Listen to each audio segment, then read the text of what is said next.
Horror en las montañas.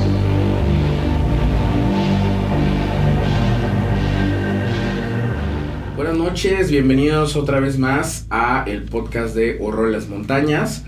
Hoy tenemos un episodio donde vamos a estar hablando de una película de uno de nuestros directores favoritos, John Carpenter, They Live o Sobreviven. Y para platicar un poquito de esta película tenemos hoy a un invitado de honor, Ever. ¿Qué tal, Ever? ¿Cómo estás? Bien, muchas gracias, Alfredo, por la invitación.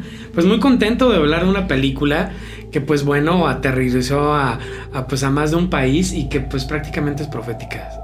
Estoy contento de la invitación, gracias. Qué bueno. Y para el público, para la audiencia que no te conoce, Ever, ¿quién es Ever?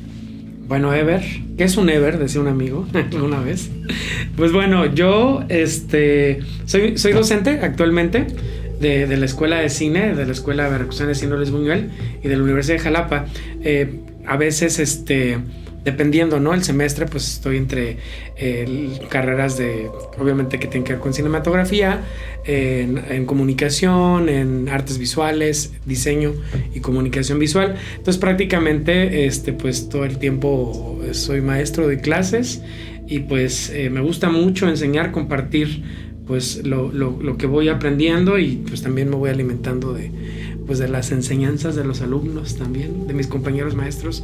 Aquí hay un ejemplo, ¿no? Donde surgen amistades y la cual pues lo aplico prácticamente. Estoy terminando ahorita pues mi investigación de tesis, de doctorado, pues próximamente para invitar a todo el mundo a hablar un poco de cine, pero ya más en estos territorios de México. Me gusta mucho el cine de terror, específicamente el gore. Desde la licenciatura justamente hice por ahí un performance que derivaba de un análisis de películas del tema.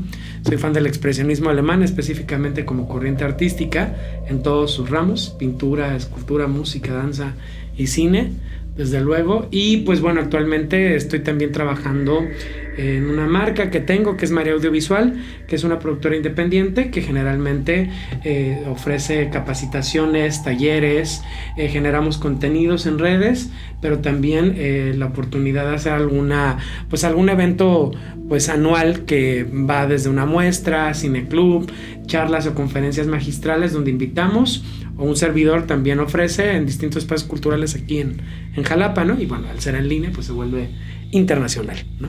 Y para los que nos siguen en el festival, recordarán que Ever fue uno de los jurados que tuvimos en la primera edición del festival hace ya unos 3 añitos. Y pues bueno, They Live, creo que tú decías al principio del capítulo que sí fue una película que marcó a todo un país, porque justamente fue una película que habla mucho de tirarle al sistema del gobierno, al cómo se maneja la sociedad actual, y que aparte John Carpenter la saca en 1988, justo antes de las elecciones. Yo creo que por ahí tenía un discurso político. Bueno, toda la película es un discurso político, totalmente, ¿no? ¿Cómo llegó a ti por primera vez They Live? Pues mira, en todas las películas de los 80 es algo que me apasionó y de las cuales me formé. Pues tenemos aquí a grandes protagonistas aquí en la pared que fueron parte de mis pesadillas, pero también de mis gustos y pasiones. Entonces They Live era una película pues muy extraña, no era tan conocida en la época, lo cual pues se me quedó muy marcada pues este montaje, ¿no?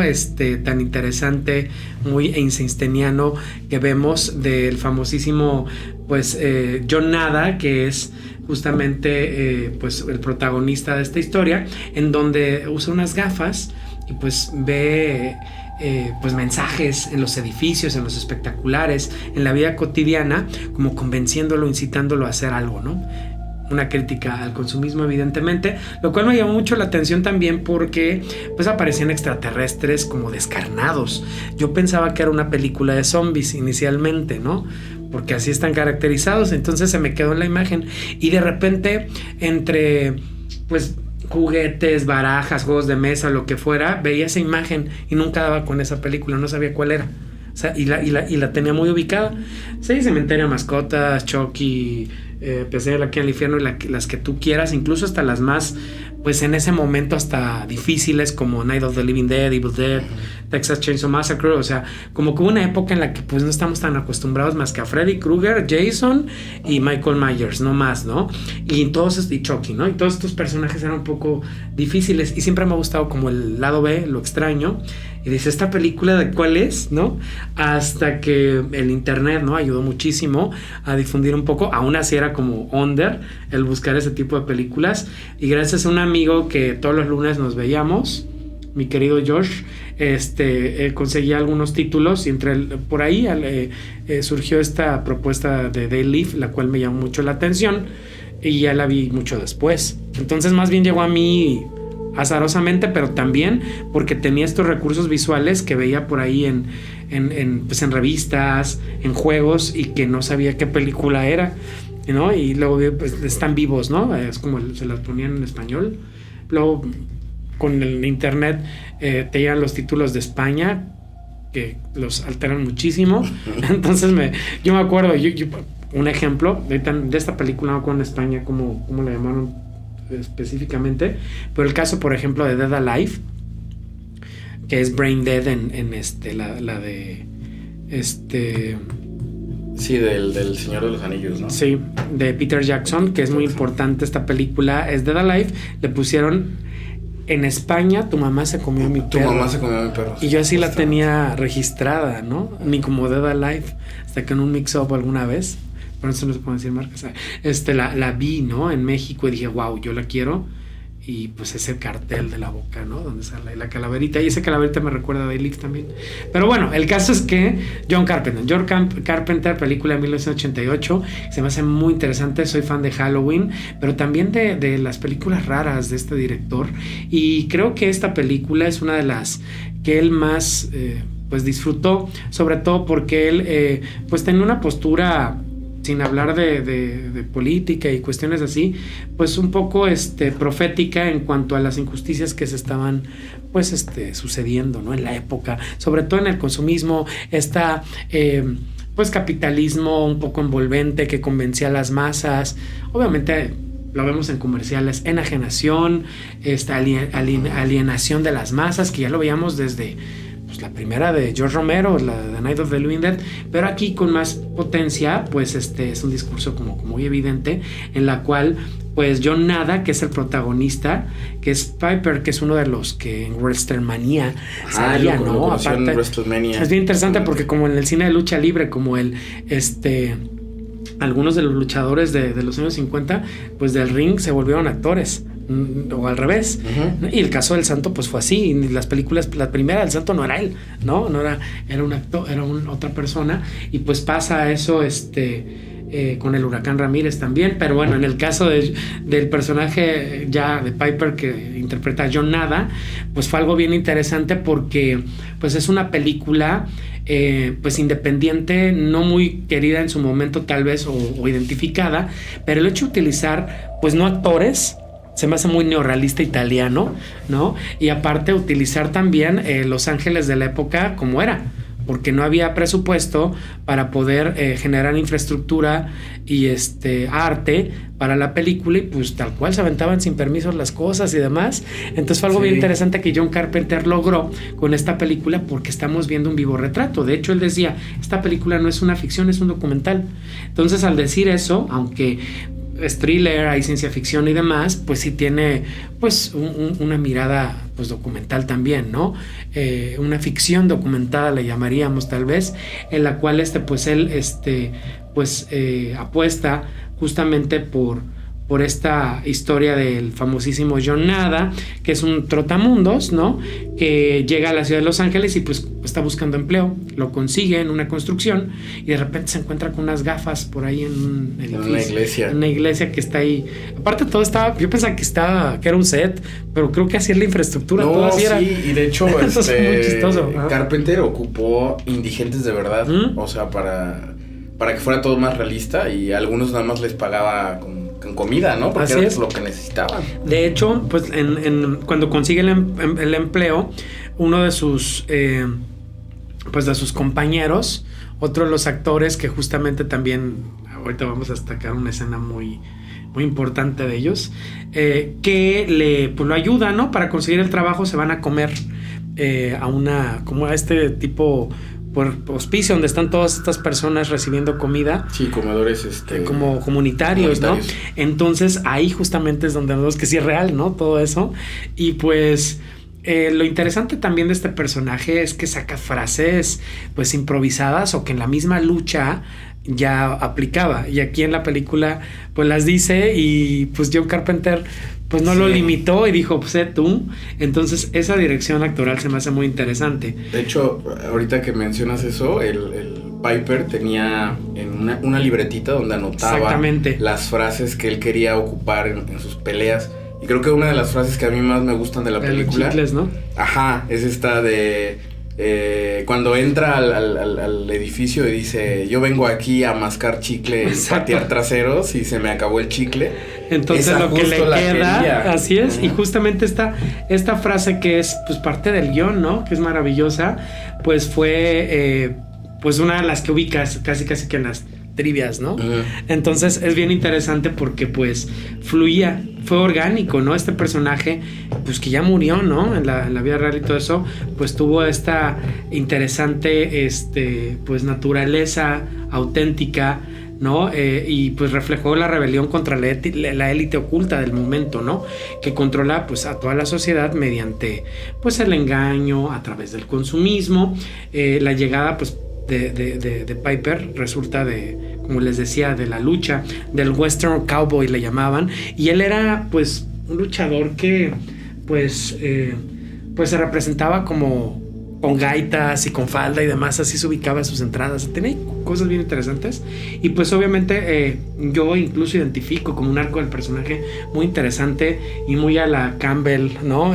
Donde vemos el viaje también del héroe en cierta forma, o de Vogler en este caso, en donde pues sí hay como un arco muy interesante, muy marcado, donde hay pues un amigo que es su acompañante, ¿no? Y que también hay una chica que pues le engaña, ¿no? O sea, porque esa escena es buenísima, cuando la somete, ¿no? Y llega a su departamento y ella le da pues un buen golpe y cae. Y sale disparado. De la casa, eso sí estuvo...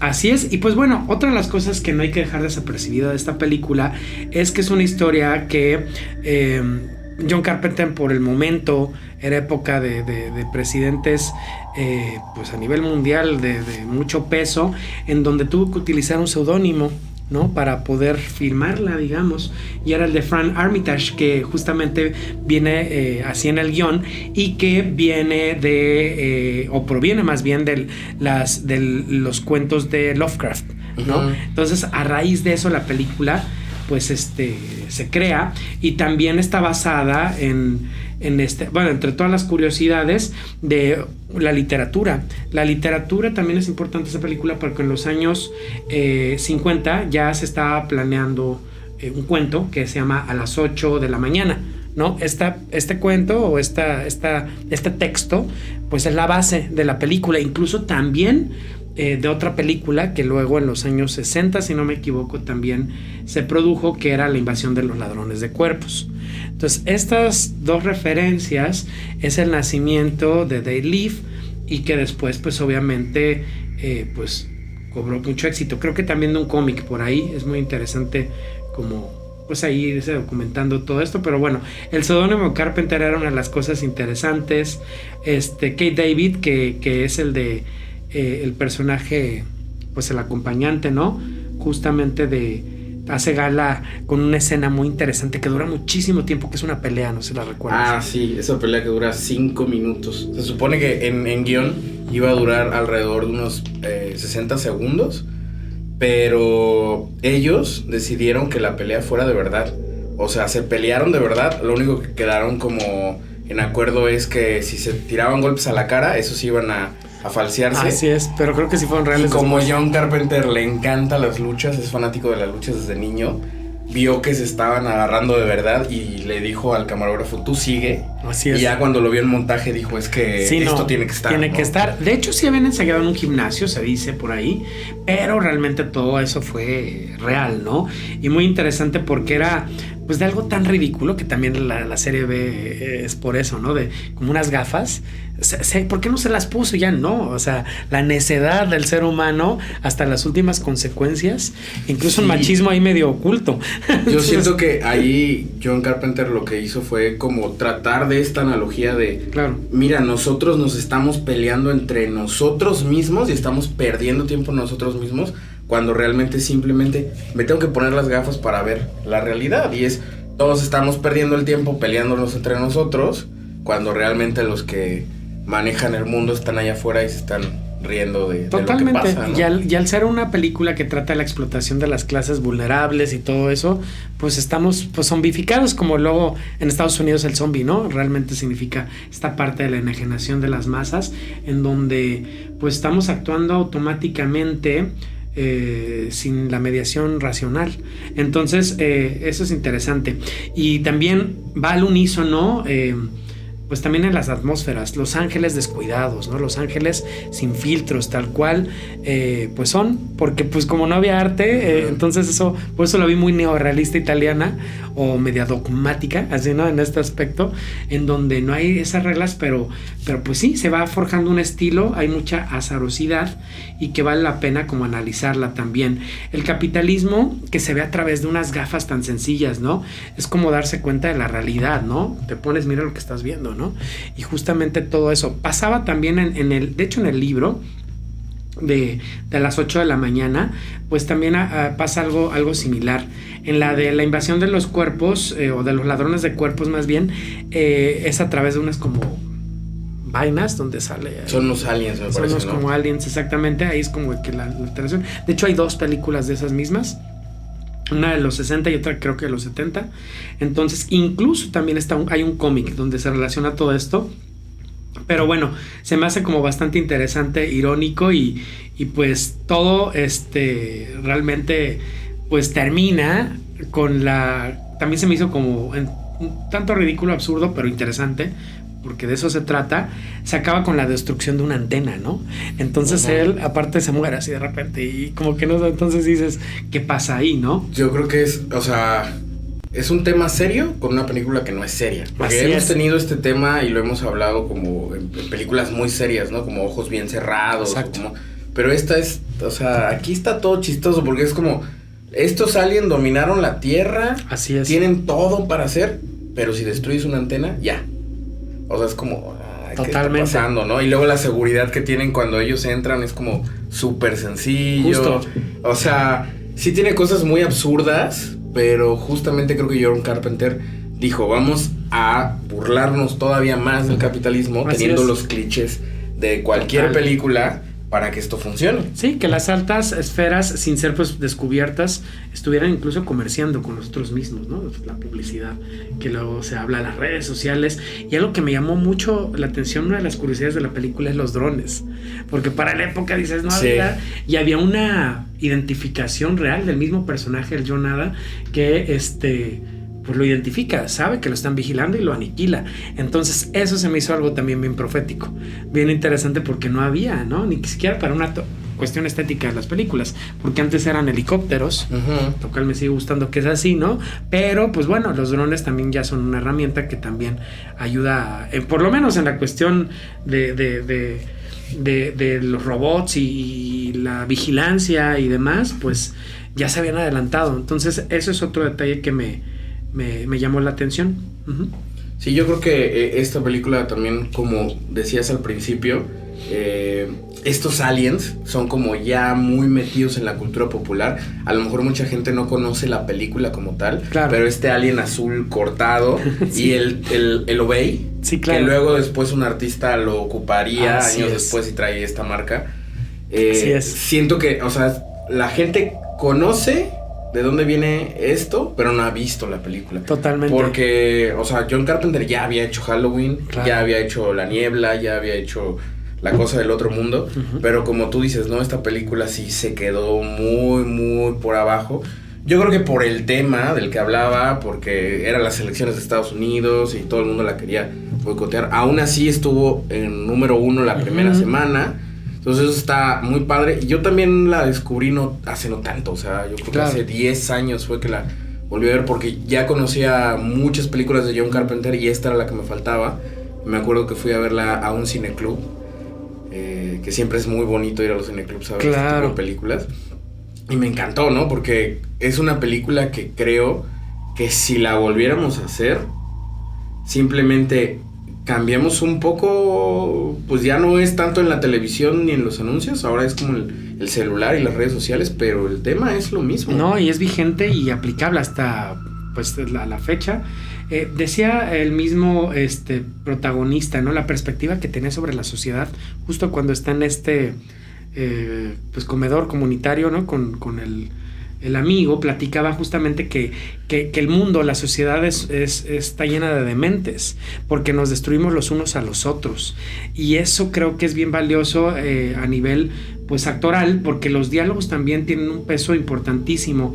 Habla sobre la inconsistencia de muchas cosas en la sociedad, pero también de la cuestión del sueño dirigido, de las inconsistencias también pues raciales. Los derechos humanos parece que ya no existen, y pues es algo que ahorita se discute mucho, y desde ese momento ya se hablaba de una transformación mundial de la sociedad donde pues prácticamente todos son cómplices. Entonces eso se me hace muy valioso de la película también. La desesperación, salvar el empleo. Vuelvo a tomar lo del neorrealismo italiano, no sé por qué, porque a lo mejor es por el tema que le estoy dando un semestre, toqué recientemente, pero lo asemejo mucho con El ladrón de bicicletas. Pues Vittorio De Sica, ¿no? Que es el propio el director, pues hace todo lo posible. Venden unas sábanas que eran muy caras de la esposa, el niño, la bicicleta se la roban, le pasa todo lo habido por haber. Y aquí también él es pues el protagonista llega sin trabajo, un vagabundo total, encuentra azarosamente, y aparte quien confía en el sistema. Ajá, desde el principio no, dice yo soy en muy este país, ajá, exactamente. Y después se va transformando, como en Walking Dead y el caso de Rick, ¿no? Que muy buena persona hasta que no le bajan la chica, el mejor amigo, y le pasa todo y se vuelve un demente. Y creo que eso es parte de la construcción del arco del personaje, esa transformación, esa idea pues narrativa que muchos de los filmes pues tienen bien construida o diseñada, y que creo que Carpenter nunca dejó desapercibido. Ahorita ya como para ir cerrando el episodio, me gustaría que nos comentaras un poco de They Live o de John Carpenter en general. ¿Qué te gustaría a ti replicar de esta película en tu labor de cineasta o de docente, que dices, no, esto salió muy bien en The Leaf, yo me gustaría poder hacer algo similar, ¿no? Mira, a mí más que el tema, porque el tema siento que se toca, pues está a la orden del día en muchas películas. A mí lo que me encantó fue el maquillaje, el arte, los personajes. Eso que de niño me marcó icónicamente a través de la imagen de estos extraterrestres que son pues zombies, para mí, de color muy vintage, muy azulito con rojito y descarnados. Eso me gustaría replicarlo en otros personajes, porque son descarnados, que también eso tiene un sentido. Los relojes geolocalizadores, ese tipo de cosas que son muy de la cultura pop también y demás, las retomaría para una película con una propuesta. Pues es que otra vez los 80 son los nuevos 2026. Entonces, ¿no? Entonces hay cosas bien interesantes que nos gustan a todos los que pues seguimos el terror y la cultura pop. Yo creo que me iría más por esta cuestión de propuesta de maquillaje de los alienígenas, más por esta onda visual que por el tema. El tema creo que aplicaría cualquier cosa, pero a veces esto que no se te olvida de la mente es lo que me llamó más la atención. También esta propuesta de los montajes, ¿no? Que son muy simbólicos, muy tonales, como decía Sergei Eisenstein, cuando hay estas transiciones. Lo de los lentes también obviamente es un recurso increíble, ¿no? Que retomaría. Sí, fíjate que lo de los lentes está bien chido, o sea, ponerte unos lentes y ver la realidad. Aparte, la realidad la ves en blanco y negro. Exacto. También es un significado, ¿no? Así es, también la paleta de color ahí es significado. Y pues todos esos elementos, le agregaría a lo mejor una cuestión también sonora que nos ayudara a reforzar el discurso en la actualidad, pues con una nueva propuesta, ojalá hagan un remake. Sí, yo creo que sí, fácilmente se puede hacer un remake. Total. Y ahorita que hablas justo de eso del soundtrack, nada más ya para dar último tip, último fact, es que John Carpenter siempre musicaliza sus películas. Así es. Entonces eso es algo, creo que de hecho tiene más créditos como compositor que de director. Eso es impresionante, ¿eh? Totalmente, y pues no fue la excepción, como decíamos, y pues también es envolvente y demás. Pues es que creo que en el momento preciso se van colocando los sonidos, la música, o sea, lo diegético, lo extradiegético lo coordina perfectamente, como decía por ahí Michael Chion, el buen Carpenter, para darnos una pues visión, un sabor de boca a veces amargo, a veces desesperanzador, pues para lograr ese efecto con poco presupuesto. Entonces creo que es la magia de esa coordinación de elementos visuales, audibles y narrativos. Son los. ¿Cómo te podemos encontrar, Ever, y cómo podemos encontrar a Marea Audiovisual? Claro, me pueden buscar como tal cual, Marea-audiovisual, ahí en Instagram, en nuestras redes sociales. Ahí pueden escribirnos para pues que chequen nuestros contenidos de lo que estamos haciendo, y si no en clubfilmico@gmail también, para que puedan acercarse un poco a este trabajo de recuperación, de rescate, recuperación y preservación de archivo fílmico, sobre todo que se hace aquí en Veracruz y que lo estamos trabajando desde hace algunos años para pues preservar, que es algo de la cadena de valor cinematográfica que hasta ahorita se está tomando más en cuenta. Estamos retrasados en esa parte porque a mediados del siglo pasado es cuando realmente se empezó a velar por la recuperación de los archivos, y pues es el último peldaño del cine y no debe de olvidarse. Pero bueno, estamos trabajando en ello y ahí lo pueden ver. Vale, ahí te vamos a seguir. Gracias. Y de parte de producción te queremos dar un regalito. Muchas gracias. Este es el kit del festival de la edición del año pasado. Gracias. Adentro están las postales, un botoncito, me encanta, un sticker. ¡Wow! Muchas gracias. Y les recordamos al público que la convocatoria de este año sigue abierta hasta el 1 de agosto. Ahí vamos a poder recibir sus materiales de cortos y de largos. Nos pueden encontrar en nuestra página de Feel Freeway, Fest Home y Movie Beta. Esto fue todo por hoy. Nos vemos en el siguiente episodio del podcast de Horror en las Montañas. Gracias. Muchas gracias.